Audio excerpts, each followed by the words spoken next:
But something else that has been talked about as both a burden and a gift, the Afcon is it's just kicked off. Brilliant tournament. I've been watching a few of the highlights, and it's been awesome to watch. But it's been at the center of a bit of a controversy because obviously Jurgen Klopp made comments a few months ago calling it a little tournament and talked about the, I don't know how he would describe it, but an inconvenience almost at having that tournament take place in the middle of a season and to lose players like Mo Salah and Sadio Mane. Why do you think the Afcon is such a divisive tournament and talked about in such a derogatory way?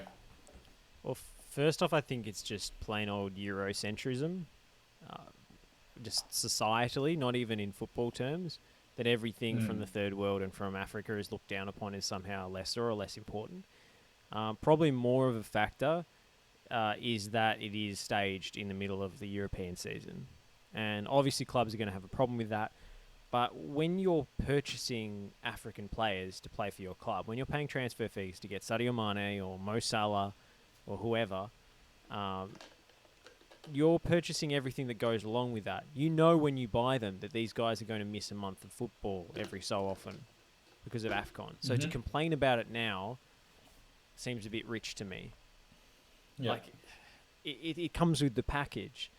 And the fact that some clubs have resorted to kind of administrative loopholes to stop the players from joining up with their national teams is a disgrace. I personally think that international football is the best football. I mean, yes, we get a bit bored of the friendlies and so forth, but the World Cup, the tournaments, it means more, and it should always take priority over club football. You know, I would, if we could do it somehow, I'd probably just have international football because I love it so much. But I think the fact that particularly Emmanuel Dennis not being able to play for Nigeria is a real shame because he's been really lighting up the Premier League in a team that's almost destined for relegation. And he wasn't included in the initial squad because he had a falling out with the Nigerian manager. The coach was then sacked and he was included. But because Watford didn't get the FIFA mandated 15 days notice for his inclusion in the squad, they were able to stop him from going. And if I was Emmanuel Dennis, a guy who's had blow-ups over very, very minor things, like a teammate sitting in his seat on the bus, I'd be going on strike. I'd be demanding that they let me go play for Nigeria because, you know, it's a chance to win a tournament for your country. Like, it's a chance to be immortalised. Whether or not you keep Watford, you know, you stave off relegation, I mean, in the grand scheme of things, who the hell cares?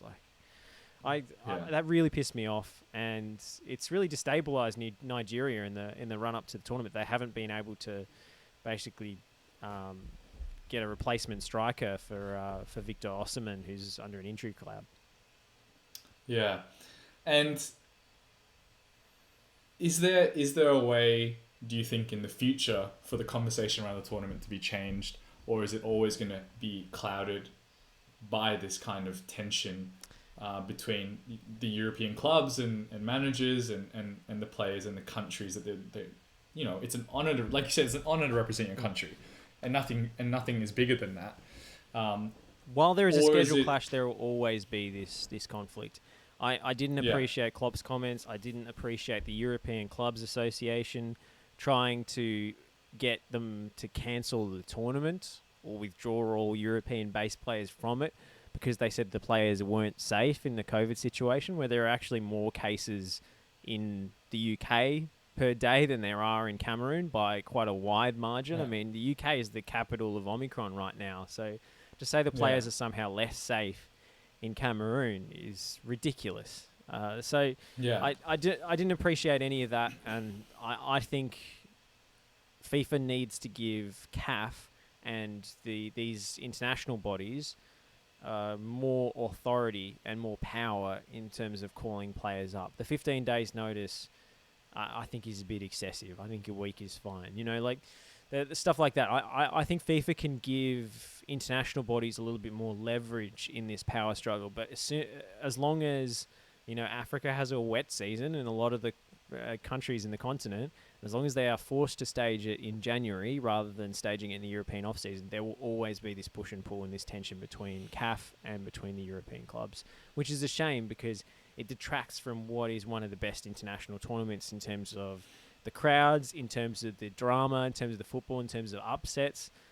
Afcon is unbelievable, and I would like to see more broadcasters centre it and give it more prominence because it's quite hard to watch here.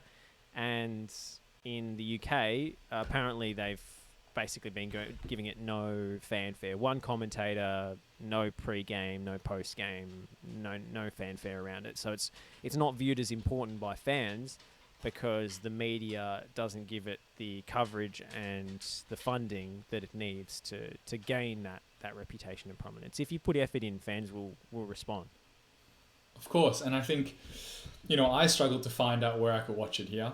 I've been watching highlights on YouTube. I had no idea it was on beIN Sports until, I don't know, I did a lot of Googling. The first thing that comes up on Google when I Googled it was that it was on Optus Sport, which it's not on Optus Sport, so I don't know how that was at the top of the thing. So I think it deserves a lot more respect as a footballing tournament. And like you said, when there's no money involved in terms of being paid to play for a football club, I think, yeah, you're right. International football is the purest form. You're doing it for the love of your country, for representation. And that's fundamentally why we love the sport. I wanted to bring up one story that I thought was cool.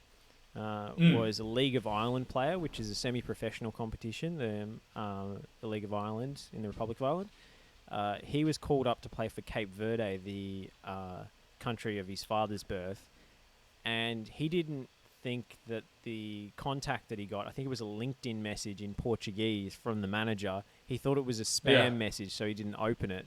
And they had to contact him several times. So, there are stories like that with players of African heritage, thinking it's a prank, thinking it's not real, and then saying, oh my God, I can play at an international tournament for Cape Verde. That's crazy. That's so cool.